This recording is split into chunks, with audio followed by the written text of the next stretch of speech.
Hello and welcome to the Ice Guys, brought to you by the National Hockey Now Network. This is the show that takes you into the world of the National Hockey League. Every game, every day, from a betting perspective. With pro sports handicappers, Ian Cameron, Alex B. Smith, and various guests from the world of hockey and sports betting. And now, here's your host, Ian Cameron.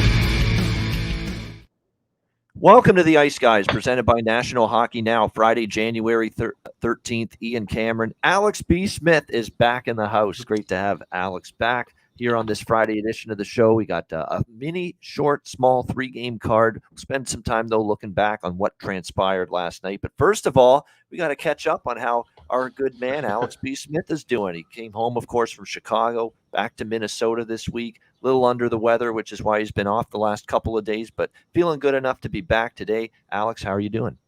Yeah, just feeling much better now. But like I said, kind of dealing with a little bit of a cold, a little bit of a back problem as well. I kind of threw my back out a little bit when I was in Chicago. So those two things combined just kind of took me out a little bit. But now just, great to be back home and, be back in my own surroundings and get everything set up. Apologize for the camera being tilted a little bit. I still got to set up everything, on my desk accordingly. But like I said, it takes time to get acclimated back home, but happy to be here and happy to be back on the show. Even though it's a short slate today, still a couple of games that are, interesting, worth noting and talking about. Yeah, no question. And yeah, of course, word of no lie, because before the show, honestly, Alex's cameras, when it's straightforward, it's actually, flipping, flickering a little bit. Yeah. That's the way it's for it to work. It's got to be tilted today. That's just the way it is. No question. But that's the way it is. Alex is battling a lot of things, jet lag, sicknesses, cameras needing to be tilted. So everything's happening right now for Alex here on a Friday. Alex, let's look back on last night. We got obviously a huge card last night in the NHL. A lot of games to talk about. First of all, we have to start with the upset of the night, and that was the Seattle Kraken, who have just had a road trip of road trips so far. I mean, they are just rolling through the competition here on this terrific stretch and sojourn through the East Coast. It's been really impressive to witness. I think what's been great about the Kraken's run on the road trip is that, they've gotten in some higher scoring games and the offense has lit it up in a few of the games. The win against Toronto, the win against Ottawa, they shut out Montreal 4-0, but they've also shown they could do it defensively and get good goaltending. So it's been a really complete team effort from Seattle during this great road trip that they've been on. And when I was looking at that game last night and we were talking about it with our guest was just hilarious as fuck. Jordan Kristanovich was just hilarious yesterday on this show. When we get him back to do the bonus Patreon video, I can tell that's going to be a lot of fun. No question about that. But when we were talking about that game yesterday, Seattle and Boston, we said this couldn't set up better for Seattle. I mean, they're rolling. They're playing well. They had some rest. They hadn't played since Monday in Montreal. And here's Boston off the three-game swing in California. They won all three games. There's really no urgency.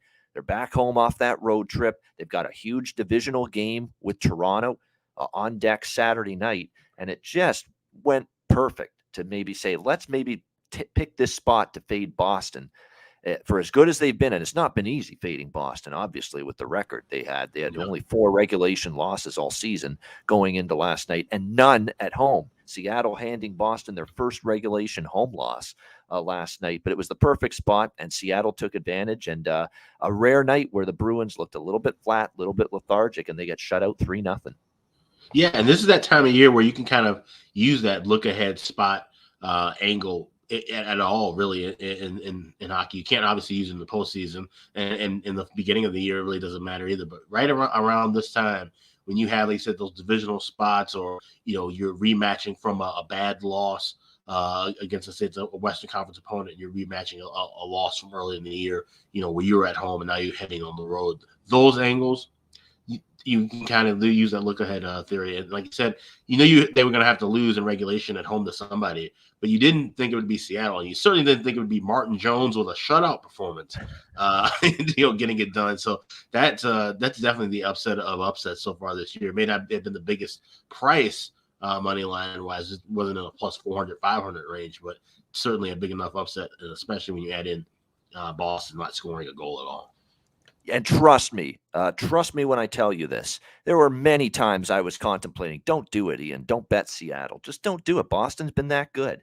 don't do it. I stuck to my guns, though. We had first period and full game money line split, and it ended up paying off there in that game. Also last night on the card, we saw the Carolina Hurricanes 6-2 against Columbus last night. That was another great result for me, where 2 games in a row against Columbus, I've done like this ladder type of bet. First period, puck line, -1.5, -2.5. I did that with Tampa Bay against Columbus a few nights ago, referencing that Cooper was pissed after they lost to Winnipeg last week, saying lack of discipline, and that was the first game since that loss, and they've just, they took it to Columbus, Tampa Bay. I figured Carolina would be in that same boat. They lost to Columbus on a shootout over the weekend. They had lost 4 in a row, playing better than those 4 losses would indicate, because they were out shooting and outplaying a lot of the teams in that 4-game losing streak. So I went with Carolina puck line first period, -1.5, -2.5 last night, and they got the job done. Great spot, and they take care of business 6-2. And Freddie Anderson back in the pipes, which was the thing I was worried about. Would he play well being out for such a long period of time? But no matter, they take care of business against Columbus and back in the win column for the Hurricanes. Yeah, and now it's going to be interesting to see what does Carolina do now. We've kind of wondered about this. Will the goalie get moved? Obviously, Kochetkov, he's here to stay as far as the goaltender is concerned. So it's a matter of, do they move Raanta? Do they move Anderson?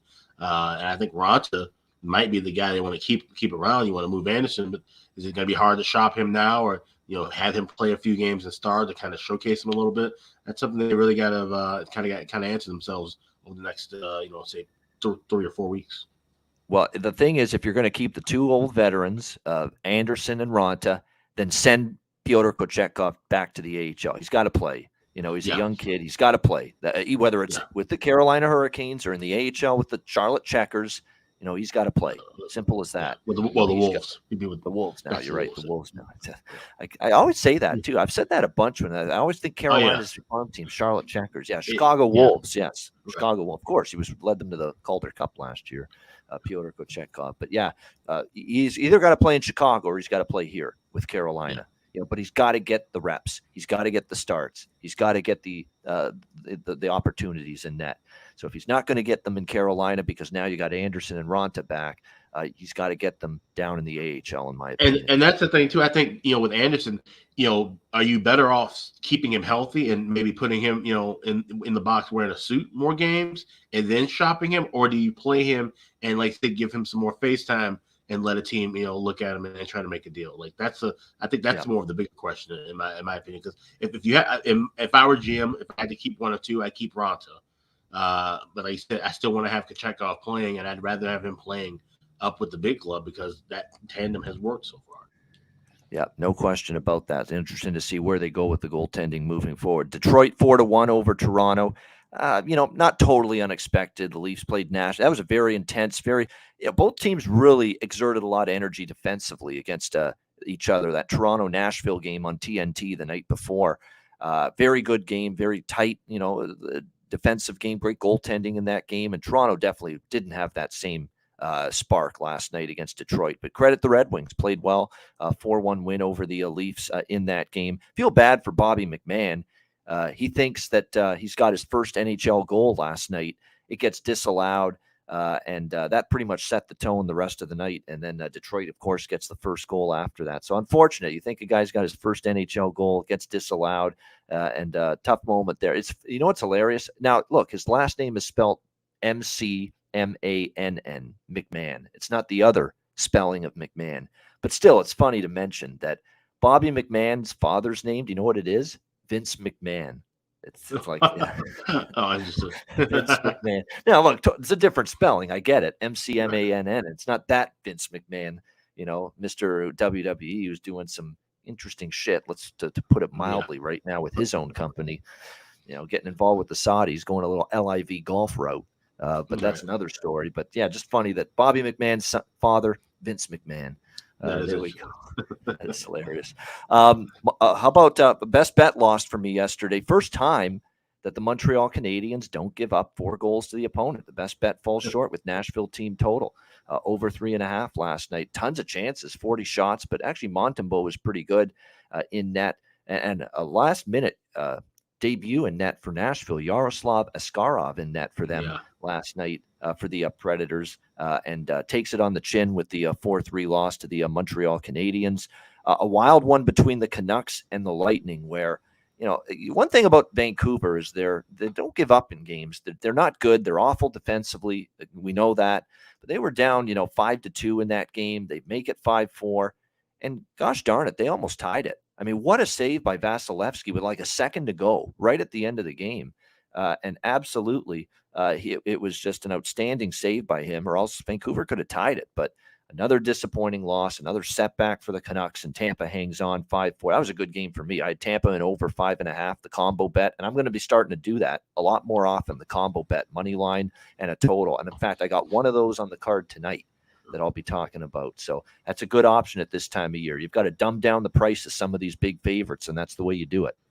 Yeah, and I'd say play them now because those might change. I think people might catch wind of that, and we might see those odds move a little bit quicker over time. So definitely a great option and something to utilize now, especially as we get into the second half where you're going to see a lot more larger favorites.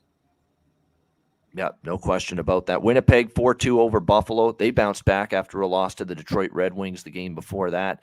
4-2 win for the Jets. Another great effort in goal from Connor Hellebuck, because Buffalo was really pressing to tie that game late, made a couple of terrific saves to preserve the lead, preserve the win for the Winnipeg Jets. Kyle Connor with a breakaway goal. It ended up being the game-winning goal. What a season for Kyle Connor. Outstanding. Remember, he was slow out of the gate. Well, nobody's talking about that anymore.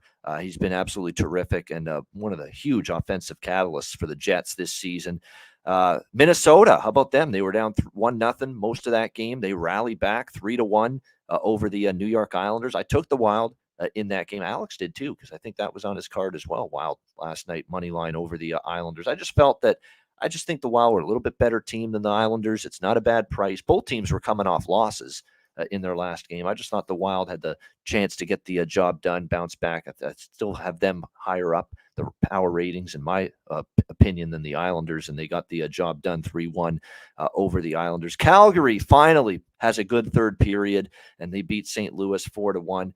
I'll get your thoughts on this, Alex. I voiced this opinion on Twitter about the goaltending situation with Calgary. I think I've seen enough where I'm ready to give Dan Vladar more starts. Now, I'm not saying make him the number one goalie, but give him more starts. Do what Toronto's done a lot this season with their goaltenders, where Sheldon Keefe's gone with Samsonov one game, Murray the next game, Samsonov after that, and then back to Murray after that. I think Daryl Sutter's got to start thinking about doing that with Calgary. Interchange between Jacob Markstrom and Dan Vladar from one game to the next. Even it out, because he continues to be, unfortunately, maddeningly inconsistent. Jacob Markstrom. He was great in the Islander game, and then the Chicago game, he's so-so. The first St. Louis game, one of the goals that led to that St. Louis comeback, I thought he should have stopped. He could have been better. And then Vladar comes in last night, and he plays great. And I think he's earned himself more of the net. Yeah, I agree. I mean, that's literally what they were planning to do at the beginning of the season. Remember, Dan Vladar had a really good preseason, a really good training camp. Reports were kind of indicating that, he could even maybe challenge for the number one spot. So they just run the 1A, 1B tandem system you were going to do at the beginning of October. Of course, Markstrom, got on a hot run, but now he's cooled off a bit. Now he could use the rest. And like I said, it's twofold. Vladar has played well enough to earn that spot. Markstrom has played poor enough to where maybe some rest would kind of help him once they get back into the stretch run and back into the playoff race. And congratulations to Walker Duehr, who got his first ever NHL goal last night for the Calgary Flames. Keep an eye on him. He's actually looked good, in the first opportunities he's had playing with this team. Dubé scores. Coleman, who's starting to heat up. So there's good things for Calgary. And again, all these statistics look great for them. They paint a great picture of Calgary. Top 10 in goals, expected goals for and against, top 10 in high danger chances for and against. But again, a record doesn't match that.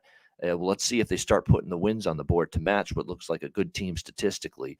And maybe some better goaltending will help that, better defensive play. And again, capitalizing more on your chances has been an issue for Calgary, and they did that last night in the 4-1 win. Ottawa beats Arizona 5-3. That's now a couple losses in a row for yours truly, backing Arizona at home. So I might pump the brakes now on this. Let's bet Arizona every game at home now, because they're starting to lose on home ice, and that's a couple in a row for them. Pittsburgh beat them, and now Ottawa, who's no great shakes by any stretch of the imagination, goes into the desert and wins 5-3 last night. Good news is I had the over at least, so that the game at least goes over the total in that one. 4-2 for Vegas over Florida last night. Great third period comeback by the Golden Knights last night. And that's what Jack Eichel is there to do.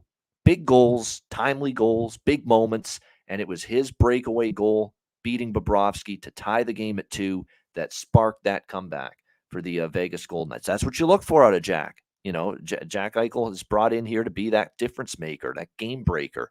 And we certainly saw evidence of that from him last night against the Florida Panthers. Yeah, it's a tough loss for Florida. I don't think they played terribly at all. In fact, they were outplaying Vegas for a decent stretch, and then Vegas tracked them down. It was not a bit of a lucky goal. It was a weird goal that went in off Carrier, bounced into the net. He ended up falling into the net. Bad challenge by Paul Maurice to challenge for goal interference. There's no way he was going to win that. Puck was clearly in the net before the contact happened. So nevertheless, that was the 3-2 goal. And of course, they ended it with an empty net goal, 4-2. And then I think the only other game we haven't talked about, and we did say, Rangers 2-1. We haven't talked about that yet. Brutal beat if you had Dallas. Absolutely awful loss if you had them in that game. You are less than a second away from obviously winning the game 1-0. And then a rebound point shot from Keandre Miller goes in and ties the game at 1. And next thing you know, of course, brilliant move by Adam Fox and a backhand shelf job to beat Ottinger in overtime. It was a great goal for him, and the Rangers come back. That is just that's a tough beat if you were on the Dallas Stars last night. Absolutely tough. Yeah, and I was tempted to play Dallas with Ottinger and usually a plus price. That's usually a buy sign for me, but I stayed away from it. I'm really grateful I did, because he said that's one of the worst beats we've seen this NHL season. I mean, 1 second away from I think the clock's running out, and then all of a sudden it's tied. And you almost think, certainly if I was on Dallas at that point, I would be thinking, there's no way they're winning. That's the other way now. Yeah, I would have bet the other way too. Yeah, all that momentum, the crowd going nuts at Madison Square Garden last night. But Rangers find a way and beat Dallas 2-1. Great goalie matchup, as you would have expected last night. Ottinger and Shesterkin put on a show. And another upset of the night. I mean, my goodness, I don't know how you feel as a Chicago Blackhawks fan, Alex, but here's this team winning games when maybe they shouldn't be. But 3 in a row now, all on this homestand. And look, 2 of them were against pretty good teams, Calgary and Colorado. Each of the last 2 wins. This Colorado team, boy, I'm at the point now where I'm not pushing the panic button, but I'm a lot more alarmed. I'm a lot more concerned now, because I thought that Edmonton comeback win was going to just spearhead this team, getting themselves out of the doldrums, off the losing streak. That was a great win for them. And how did they follow it up? They weren't ready to play from the opening puck drop against Florida the other night, and they deserved to lose that game. I know they came back in the third period, but they deserved to lose that game. You can't spot a team 3-0 and expect to win, especially on home ice. And so they lost that game, and I, like a dope, came back to Colorado last night, and I unfortunately picked a bad night to go first period puck line and alternative puck line and team total over with the. And I liked it even more when I saw good old Peter Mrazek in net for the Chicago Blackhawks. And sure enough, that's how bad it's going for Colorado. You know things suck right now when you are the victim of Peter Mrazek's first win since December the 3rd, basically, in net. And look, they had chances, but I don't think their offensive execution was any good. Makar is missing the net. McKinnon had a beautiful chance when the net was empty, and he totally missed the net. Like, just stuff that their execution offensively was off the mark. Colorado in that game. And look, Mrazek was good, actually. You got to give him some credit. It was one of his best games of the season, honestly, in net. And Chicago scoring timely goals right now. And they were able to do that against Colorado and Pavel Francouz last night. Very, very disheartening loss for Colorado to lose, to the Chicago Blackhawks, because look, they're not assured of a damn thing right now in terms of the playoffs. And it's one of those 2 losses in a row after that momentous comeback win against Edmonton. It's like 1 step forward, 2 steps back. It's like that car engine on a cold winter morning. You put the key in the ignition, you're trying to get it started, and the engine won't turn. The engine won't crank. It won't rev up. That's kind of what I think of this Colorado Avalanche team. They're trying to get the engine fired up. It's just not firing. Yeah, absolutely. And that's a game you're supposed to win against the division rival, even though it's on the road. Chicago has been playing, decent hockey, but still, if you're Colorado, you have to step up and at least match the intensity. They did not do that And like you said, they're struggling now. And you say it's a bad win for the Hawks, of course, because like I said, you don't want to be getting 2 points at times where you're supposed to be kind of losing and getting yourself in the draft position. But that just shows you where Colorado's headspace is. It's not good right now. And like I said, it's not panic time just yet, but it's getting awfully close. If this team, at this point, they firmly look like they're going to be fighting for a wild card spot. I think the division title might be out of the race. A division title race might be out of question at this point. You know what? Are the rumors are heating up though on Colorado? They're going to really be heating up when you lose a game like that to the Blackhawks. Is these Bo Horvat rumors to Colorado? Yeah. I mean, you talk about someone that would be the perfect fit for them.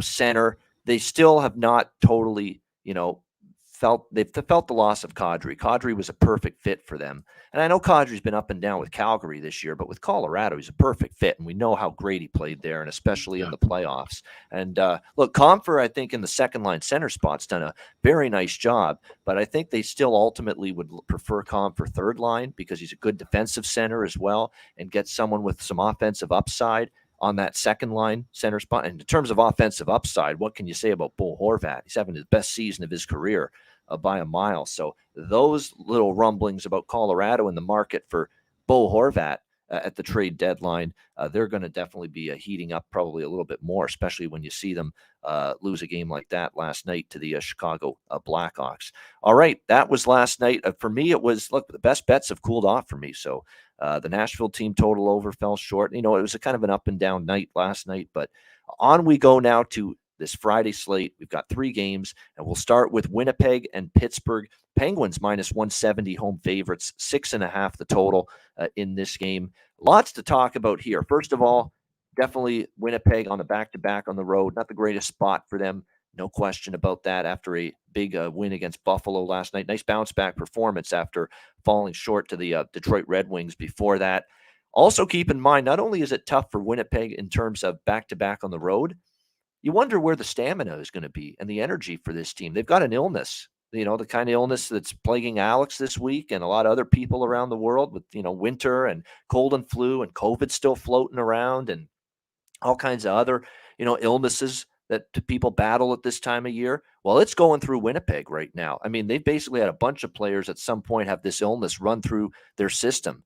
We've seen Ville Heinola battling it. He's questionable for tonight. Morgan Barron, same thing. Cole Perfetti, he actually played through the illness. He wasn't sick. They said he wasn't 100% last night, Cole Perfetti, but he played through it, and now he's game time decision tonight, so he might be feeling worse today than he did yesterday. So it's a back-to-back on the road. It's a team battling a little bit of an illness bug right now. You wonder how much they're going to have in the tank tonight for this game against the Penguins.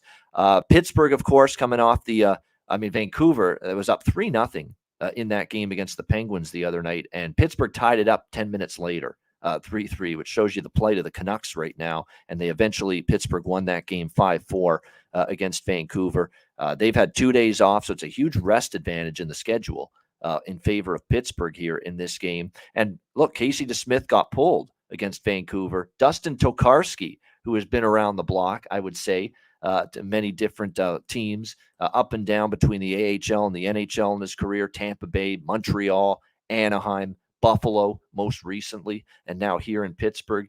And he was very good coming in to the game after Casey DeSmith got pulled against Vancouver the other night. And look, Mike Sullivan's rewarded Tokarski for that performance, and he will be the starting goalie tonight, making his first start for the Pittsburgh Penguins tonight here in this game. If you look at his AHL numbers, they've actually been very good down there for the Moose-Berry Scranton Penguins. So he's played well on the AHL level. See if it translates here to Pittsburgh tonight. He definitely played well after DeSmith got pulled the other night against Vancouver. On the flip side, obviously back-to-back after Hellebuck played last night, you would think there's a pretty damn good chance that we see Dave Riddick in net tonight for the Winnipeg Jets, who has actually been a little bit better in some of his recent starts. Well, until the last game, which they did win 7-4 against Vancouver, but he wasn't sharp in that game, David Riddick. He did give up 4 goals to the Canucks in that game. So you definitely would think Pittsburgh might be able to score some goals tonight, find the back of the net, because I do worry about, first of all, I worry about Riddick in net as opposed to Hellebuck. That's number one. Number two, I worry about the fact it's a big rest advantage for Pittsburgh, that the Jets are not only playing back-to-back on the road, but doing so with, an illness bug running through the hockey team, running through the dressing room a little bit right now. You worry if they're going to just end up getting worn down throughout the course of this game, especially the latter stages as it progresses. It's not easy to play back-to-back on the road when you've got maybe multiple players on this hockey team, battling an illness and less than 100% in some cases playing through it. You really worry about just how sharp they're going to be tonight, this Winnipeg Jets team. So as far as this game goes, we haven't gotten the confirmation on the Winnipeg side who's going to be in net. We're just assuming at this point it's going to be David Riddick. But, the Jets certainly are a very capable team, but it's just in this spot, don't necessarily like what this. I just don't like this spot at all for them. Back-to-back on the road with a less than 100% team. Alex having some technical difficulties, camera issues, but he'll be back as soon as he can get back on here in this one. I like Pittsburgh team total here, over 3.5. That is a bet that I've made already. Go ahead with it because of the fact that, look, the Penguins, during their losing streak, part of the reason they were losing those games is not just that they were giving up, a lot of goals in those games. They weren't necessarily scoring a ton.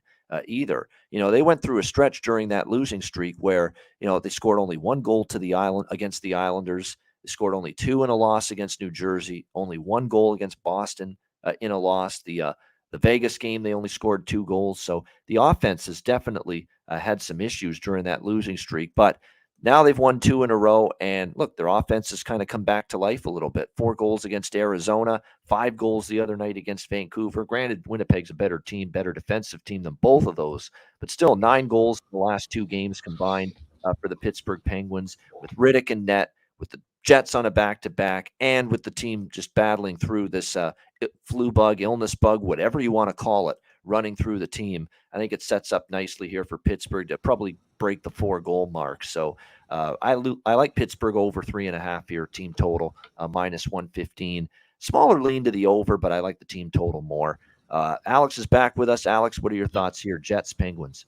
Yeah, no, that's the same route I was actually looking at would be Pittsburgh team total over because, like I said, just don't trust Winnipeg in this back-to-back spot. And like I said, with the illness bug going around, that's something you have to check with a lot of rosters on these teams right now. Just feels like it could be a higher pace, and like I said, don't trust either side betting on the money line. So just go with the team total. That's a decent price, laying $1.15. Yeah, minus 115, definitely not a bad price there as far as that goes. As far as the line combinations too, we're really going to have to wait and see on Winnipeg because there's just so many questionables due to the illness that's running through the hockey team.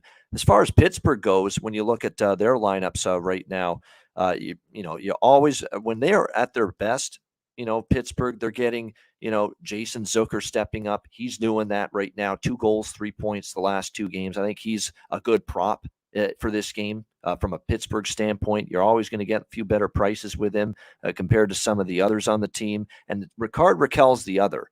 Like when Pittsburgh is playing at their absolute best, it's not all on Crosby and Malkin and Gensel's offensive shoulders. A lot of the times when they're winning their games and they're playing their best hockey, it's the likes of Zucker, the likes of Rakell, Rust. Guys like that are stepping up offensively for the Penguins. So I think Zucker and Rakell are both props I'll be looking at on the Pittsburgh side here tonight in this game. All right, New Jersey and Anaheim in late night action. New Jersey minus 300 here. Road favorites, 6.5 the total in this game. This is ESPN Plus tonight for this game. And you know what's interesting?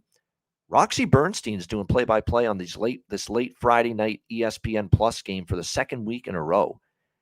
And this used to be Leah Hextall's spot. It makes me think that they're lessening her load. They're lightening her load play-by-play wise.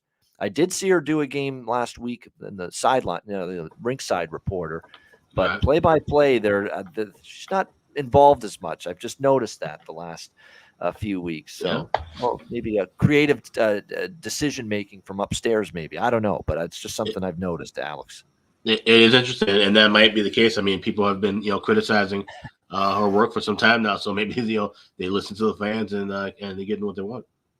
Yeah, perhaps that's the case, but interesting that I've noticed that the last, like, this always used to be the Leah Hextall spot. ESPN Plus Friday night for your Ducks, Sharks, Yep. Kings, West Coast special, and now all of a sudden, now that's 2 in a row she's not there.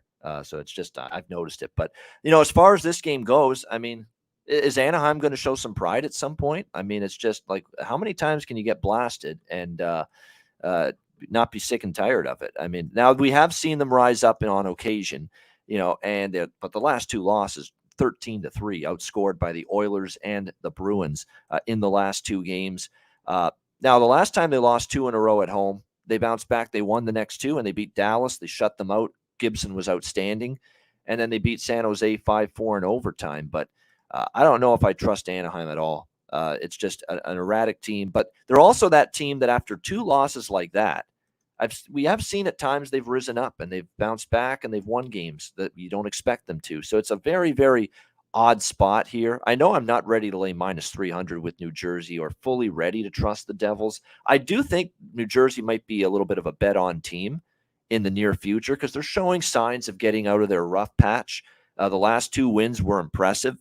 Resilience, falling behind against the Rangers, coming back to beat them over the weekend. Same thing against Carolina. That game was getting away from them. They were down 3-1. They got those 2 quick goals at the end of the second to tie it, and then they won 5-3 in Carolina. Those are 2 really impressive wins for the Devils. I could see them heating up and getting on a little bit of a run. I think they'll probably win this game, but I'm not ready to trust them in this spot, if you know what I mean. So this is the one game on the card where probably side and totals wise, I'm going to probably stay out of it. Vanacek and Gibson are the projected goaltenders for tonight, but we don't have confirmations yet on either side. It's a pass for me, and I'll mention some props that I'll probably look more toward props in this game, and I'll mention those after Alex gives us his thoughts. Devils, Ducks. Yeah, it's a definite pass for me. Like I said, even if with this team total, talk about 4.5 plus $1.35 to go over. I don't know if I want New Jersey rely on them to give me 5 goals to be in. This could easily be a 4-1, 4-0, 3-0 kind of game. So it definitely feels like New Jersey could be getting on a run right now. And Anaheim's defense is just, they're just miserable right now. But there's just no value play right here to wager on here. So it's a pass. Yeah, both teams, by the way, have gone over in their last 3 games. I lean that way, but here's the issue. The head-to-head has been under, big time between these 2 teams. Nothing but unders between these 2 teams when they've played head-to-head. The prop market, certainly some Devils that I think you could look at. Dawson Mercer, keep an eye on him. This guy's finally starting to get going again offensively for the New Jersey Devils. I'm not even going to bother saying Jack Hughes. Jack Hughes, of course. It goes without saying. He's probably capable of scoring multiple goals, or at least 1 goal, if not multiple goals every game. 26 goals, 49 points right now for the New Jersey Devils. He's been absolutely phenomenal for this hockey team. No question about that. But I think if you're looking at some value right now and maybe, just buying on the cusp of someone about to maybe go on a bit of a run for this team offensively, I think that might be Dawson Mercer for the New Jersey Devils. Plus, Jesper Bratt, I've mentioned him. He's got 6 points in the last 5 games for the Devils. It's not a bad option either right now. But to me, the one that's really got the value is Mercer for this Devils team. He got the 2 goals, 1 assist, 3-point night against Carolina, assisted on one of the goals against the Rangers. It had been a real dry spell for him dating back to early December. Maybe a sign he's ready to break out of it right now. So definitely a couple of New Jersey props I'm interested in. Be careful with Anaheim props because we're talking about a team that has scored 2 and 1 and 3 goals in the last 2 games combined. So it's not like you want to load up on Anaheim Ducks offensive props tonight. But the one guy that I will always mention is Mason McTavish. He is the one that has been the biggest beacon of light, I guess you could say, offensively lately for Anaheim. 3 goals and 6 points in the last 4 games for Mason McTavish. So if you're going to bet someone on the player prop side for Anaheim, that's probably who you would want to target. All right, we will get to the last game of the Friday night card, Edmonton-San Jose, in just a few moments right after we hear from Gramco. All right, whether you or your team's game is on the field, screen, racetrack, or the ice, Gramco is for the game. Grown by farmers who spent years developing premium hemp genetics, Gramco provides customers with consistent quality Delta 8 products ready for any occasion. Gramco currently offers numerous Delta 8 products such as vape cartridges, disposable vapes, pre-rolls, gummies, wake and bake coffee, and more. Gramco offers an enjoyable legal high delivered discreetly and directly to you, and is also available at many American retailers as well. Get the best Delta 8 cannabis products on the market shipped quickly and discreetly from Gramco. If you visit www.thegramco.com, use promo code ICEGUYS, you get 25% off of any order, and all orders on the site that are $50 and higher are shipped free with standard shipping. So live elevated with Gramco and check out their wonderful Delta 8 products today.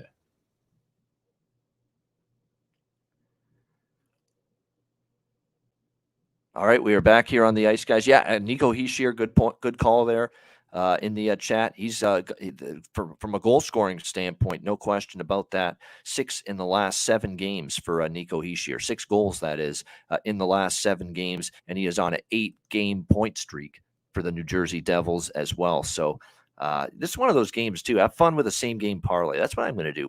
I'll put maybe Hughes to score a goal in there. I'll put Hischier to score a goal in there. Maybe get some points in there.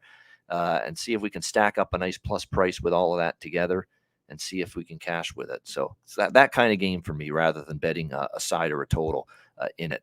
All right, last game, Edmonton, San Jose. Edmonton Oilers -170, road favorites, 6.5 the total in this game. I said this before the game against Anaheim on Wednesday night. Now, granted, they're playing a bad team, and as we just talked about, Anaheim's been awful. But it was an opportunity for Edmonton to beat down a team they should have beaten, and they did that. And what I liked about Edmonton was there was no screwing around after that debacle against LA, because that's what I think it was. It was a debacle the way they played against the Kings. Their penalty kill was destroyed by the Kings' power play. The defensive game wasn't good.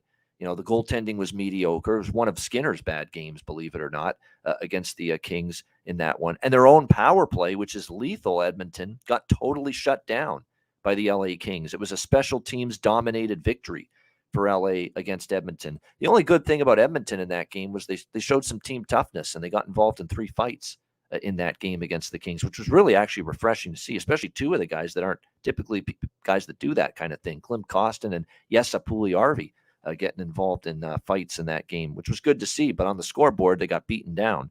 You wanted to see a response. You wanted to see them not take Anaheim lightly, show them that, we're a much better team, and they did that. Not only the 6-2 win, but what was it, 53-23 in the shots? I mean, Edmonton was just all over Anaheim, and that's the way they're capable of playing.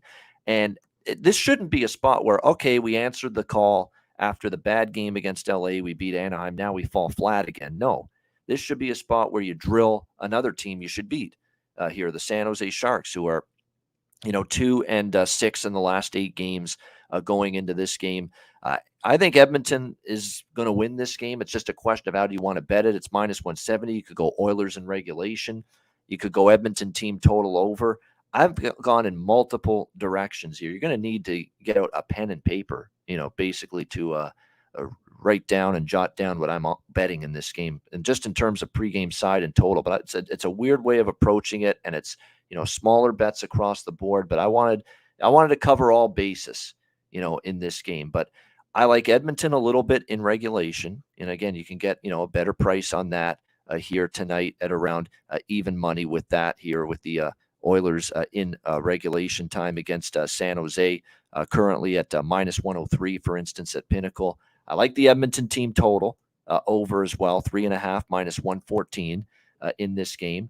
And the one that I like the most is the combo bet, which I think is a great value bet tonight. I cashed one with Tampa Bay and over 5.5 last night against the Vancouver Canucks. And like I said, I'm going to start looking more and more in this direction. You can bet Edmonton money line and over 5.5 at +136 in this game at Pinnacle, which I think is just outstanding value. Because I also do see this game getting to 6 goals minimum, and it probably does go over 6.5 as well. You've got Kaapo Kähkönen confirmed in net for the San Jose Sharks, and to say he has struggled this year is putting it mildly. He's been a little bit better the last 3 starts, which, it really isn't saying much, but still for the season, he's got a 3.68 goals against average, .873 save percentage for the San Jose Sharks. And Jack Campbell, here's another opportunity. Skinner is still away from the team, with his wife's about to give birth to their first child.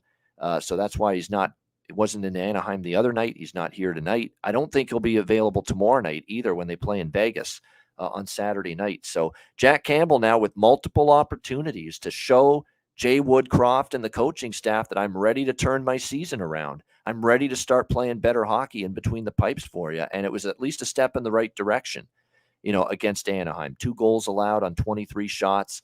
The offense came through for him, but, here's an opportunity for him to step up. But it's also why I'm on over 6.5 in case he doesn't step up, because it's still a guy that's still looking to find that confidence. I think this is a good opportunity for him to try to get some of that Jack Campbell level of play back up to where it can be. But am I ready to fully trust that? No. So that's why I'm also on over 6.5 in this game. So it's Edmonton and Reg, Edmonton team total over 3.5, over 6.5, and also that Edmonton and over 5.5 combo, which is again plus 136. That's my favorite bet of the bunch. What do you think here, Alex? Oilers, Sharks. Yeah, I like just the first period over. I went 2 at plus $1.10, and it's like you said, these 2 goaltenders, hard to trust them, especially early in contests. The 2 teams that have had a great first period overruns. So if they're going to buckle down, it still may be later in the contest. I think we'd still see some goals and some good energy early in this one. So I like the first period over 2 and plus $1.10. All right, there you go. First period over for Alex in this one with the Oilers and the Sharks. And there's a lot of good prop situations, especially on the Edmonton side in this game. If you look at the way the lineup combinations set up for them going into this game. Let me start with San Jose first. A couple guys you want to maybe keep an eye on here for them in terms of offensive contribution. Meyer obviously has been very good, but Barabanov has really taken advantage of opportunity now on the top line lately. He's got 2 goals, and he's on a 6-game point streak for the San Jose Sharks. So Barabanov might be worth a look here for San Jose tonight in this game in terms of props. Nick Bonino actually scored against LA, has got points in back-to-back games, for them. LeBanc on the top line's been solid. And another one that you want to keep in mind here is Matt Nieto. 2 goals and 3 points in the last 4 games for him.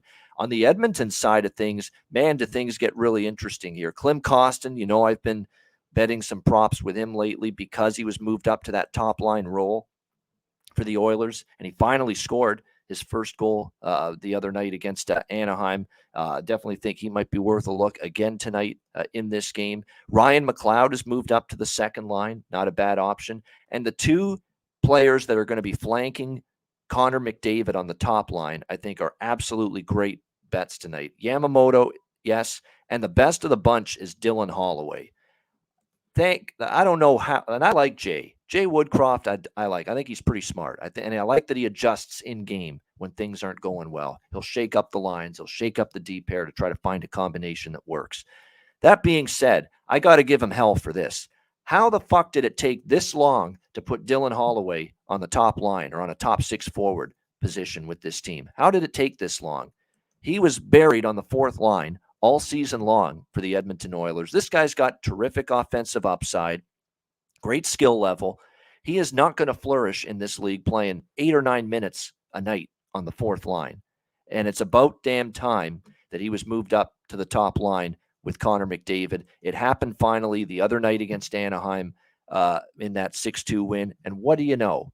Playing with McDavid on the top line, he scores a goal for the Edmonton Oilers in that game. So Dylan Holloway is that great prop value player. I think the best prop of the night from any of the 3 games, in my opinion, is Dylan Holloway. Because again, just another example of, McDavid, what he is to score a goal, minus 120, minus 130 in some spots.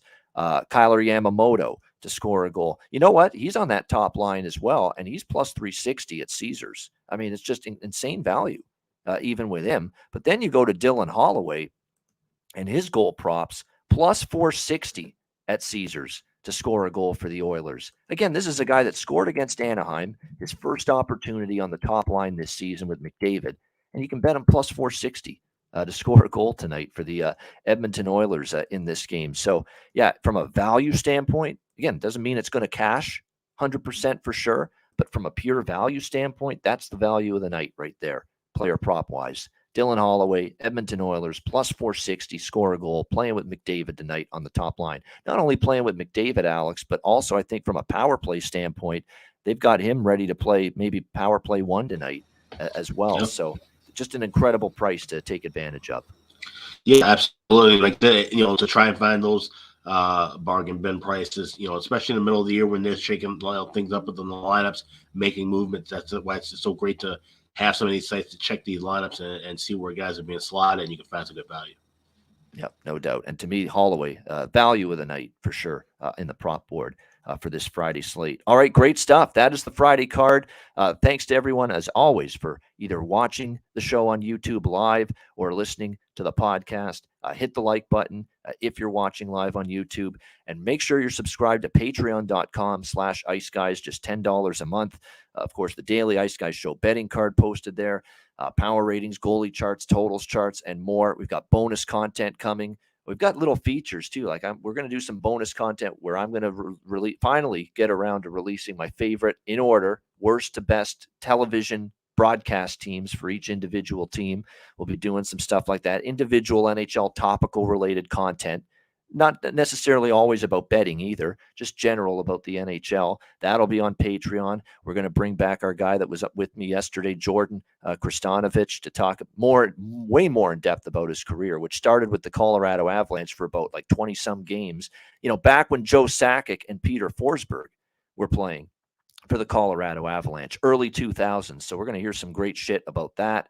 As he mentioned on the show yesterday, he was wearing 3 different fucking hats with the Braehead clan over in Scotland playing in the EIHL years ago, where he was a player, a coach, and a GM of the team all at the same time. Oh, wow. That's incredible. Yeah. So, and he talked about how it was a living hell. So I'm sure we'll hear some good stories about that when we bring him back for our bonus Patreon segment. So it's just some of the stuff you'll get at patreon.com/Ice Guys, just $10 a month. Yeah, absolutely. And also check out the Ice Guys store, iceguys.myspreadshop.com. We got all the hats and hoodies and T-shirts in stock, both logos, all the different colors. So definitely check that out. That's iceguys.myspreadshop.com. Absolutely. Check out the store as well. Grab yourself some merch. All right, best bets coming up after we hear from Manscaped.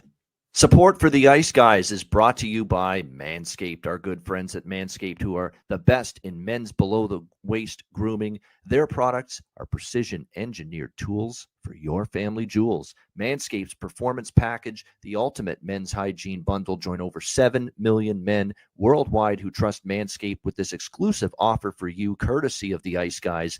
Get 20% off of any purchase and free worldwide shipping with the promo code Ice Guys. That's promo code Ice Guys, all one word, ICEGUYS at manscaped.com. If my math is correct, that's about 400 million balls that you can help preserve with manscaped.com using the promo code Ice Guys. You get the Performance Package 4.0. It is a game changer. The Lawnmower 4.0. It takes care of this, among other things. It'll keep you trim as can be. The Lawnmower 4.0, waterproof. Same thing with the Weed Whacker, which takes care of your ear hair, nose hair. I mean, nose hair in particular. I'm getting up there in age, and nose hair is becoming definitely more of an issue. This will take care of it. It feels like someone's tickling the inside of your nostrils sometimes. It pisses the hell out of me. It bothers me. I need to take care of that shit. This will take care of it for you. The Weed Whacker makes part of the package that you get with your Manscaped purchase, and the Manscaped Performance Package 4.0. You also get the ball toner. You also get the ball deodorant, keep you smelling good and looking good and feeling good down in the nether regions. This package is really going to make you feel good and look good and look better, slim, trim. That's what it's all about. And manscaped.com can help you out with that. So make sure you take advantage of this. Manscaped.com. Get 20% off and free shipping with the promo code Ice Guys at manscaped.com. That's 20% off with free shipping at manscaped.com, and use the promo code Ice Guys. Unlock your confidence and always use the right tools for the job with Manscaped.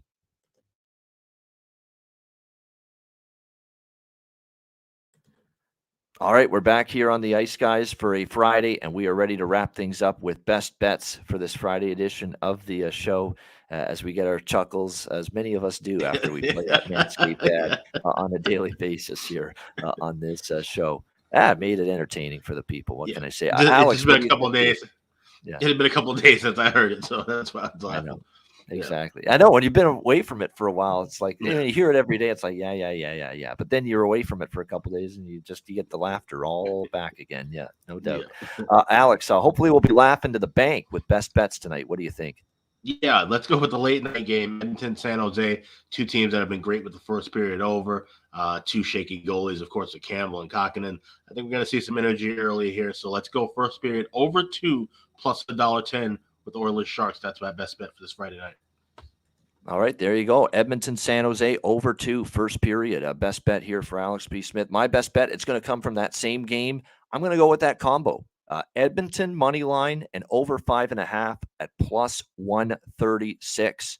Again, Edmonton just to win the game, which I think they'll do, and over 5.5 goals, which I also think will happen in this game. I think we'll see, 4-2, 5-3, could even be 5-4 Edmonton, because you never know. So Jack Campbell could give up some goals. We know he's done that a lot this year, but it also wouldn't surprise me to see him play better and them to play better in front of him tonight as well. But either way, Edmonton wins, and I think the game also goes over that 5.5. So Oilers and over 5.5, plus 136, best bet for me on this short Friday card. And that'll wrap up this edition of the Ice Guys. Thanks to everyone in the chat for joining us. Hit the like button on the way out. We appreciate it very much. A reminder, the Ice Guys is live 7 days a week, Monday to Friday, 2 p.m. Eastern, Saturday and Sunday, noon Eastern. If you can't watch the show live, download the Ice Guys podcast in audio form on all major podcast platforms, Google Podcasts, Apple Podcasts, Spotify, Stitcher, iHeartRadio, Amazon Music, and more. Download the Ice Guys podcast when you can't watch the show live. We've got making his second appearance on the show, Kevin Beach, joining us again tomorrow on the Saturday edition, the player prop guru, if you will, joining us tomorrow at noon Eastern. So looking forward to him being back on. And our next betcast, if you didn't hear it already, is Tuesday, January 24th, 7 o'clock p.m. Eastern time. Our January live betcast, January 24th. So make sure you join us for that. For Alex B. Smith, I'm Ian Cameron. Have a great Friday night. Enjoy the games and good luck. We'll see you tomorrow, noon Eastern, for the Saturday edition of the Ice Guys, presented by National Hockey Now.